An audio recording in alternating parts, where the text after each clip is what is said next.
নমস্কার বন্ধুরা, welcome to Soma simple kitchen. সোমার রান্নাঘরে আজ আপনাদের জন্য নিয়ে আসলাম একদম ধাবা স্টাইল পাঞ্জাবি এগ তড়কা। তো বন্ধুরা, রোববারের সকালে যদি এমন একটা পাঞ্জাবি তড়কা আর রুটি থাকে, সাথে পেঁয়াজ, সকালের ব্রেকফাস্ট একদম জমে ক্ষীর, তাহলে চলুন দেখে নেওয়া যাক বন্ধুরা আমার আজকের recipe dhaba style Punjabi egg tadka. এখানে আমি তড়কা বানাবার জন্য ছোট বাটির 1 বাটি পরিমাণ গ্রিন মুগ রাত্রবেলা ভিজিয়ে রেখেছি, সারা রাত ভিজিয়ে ধুয়ে ভালো করে পরিষ্কার করে নিয়েছি। তারপর একটা প্রেসার কুকারে এই ভেজানো মুগগুলো দিয়ে সামান্য পরিমাণ নুন আর হলুদ দিয়ে আর সামান্য পরিমাণ জল দিয়ে 5টা সিটি মেরে নিয়েছি।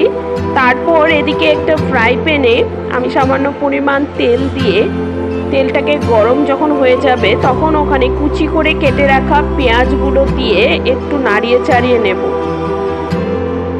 তারপর দিয়ে দিচ্ছি কুচি করে কেটে রাখা আদা আর রসুনের কুচি। তারপর টুকরো টুকরো করে 2টো টমেটো আমি এখানে কুচি করে নিয়েছি, দিয়ে দিয়েছি। আর 2টো দিয়েছি কাঁচামরিচ, দিয়েছি সামান্য নুন আর হলুদ। তারপর দিয়ে সমস্ত কিছুকে একবার নাড়িয়ে নেব। তারপর একটা ঢাকা লাগিয়ে দিব যাতে পেঁয়াজ টমেটো সমস্ত কিছু ভালোভাবে সেদ্ধ হয়ে যায়। তারপর কিছু সময় পর ঢাকা খুলে এখানে দিয়ে দিব আমি ছোট চামচের 1/2 চামচ পরিমাণ জিরে গুঁড়ো আর 1/2 চামচ পরিমাণ ধনে গুঁড়ো দিয়ে আর সামান্য পরিমাণ জল দিয়ে দিচ্ছি যাতে মশলাগুলো নিচে লেগে না যায়। সুন্দরভাবে আমি মশলাটাকে ভেজে নেব। এই দেখুন বন্ধুরা, মশলাটা আমার প্রায় ভাজা হয়ে গেছে। মশলাগুলো আমার ভাজা হয়ে গেছে। তারপর এখানে আমি সেদ্ধ করে রাখা মুগগুলো দিয়ে সুন্দর করে মশলাগুলোর সাথে নাড়িয়ে নেব।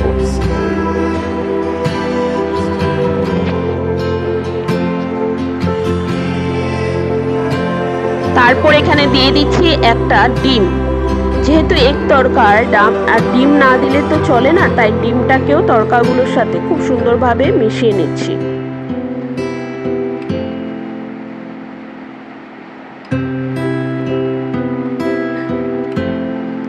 এখানে দিয়ে দিচ্ছি সামান্য পরিমাণ চিনি, একটু মিষ্টি মিষ্টি ভাব লাগলেও ভালো লাগে।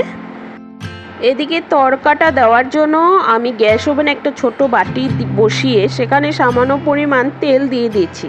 তেলটা যখন গরম হয়ে যাবে একটা শুকনো মরিচ দিয়ে মরিচটাকে কালো করে একটু ভেজে নেব।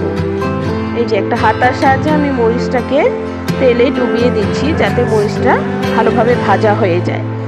তারপর দিয়ে দেব আগে থেকে কুচি করে রাখা রসুনগুলো দিয়ে আমি ওখানে সামান্য পরিমাণ কাশ্মীরি মরিচের গুঁড়ো দিয়ে দিব যাতে রঙটা খুব সুন্দর হয়।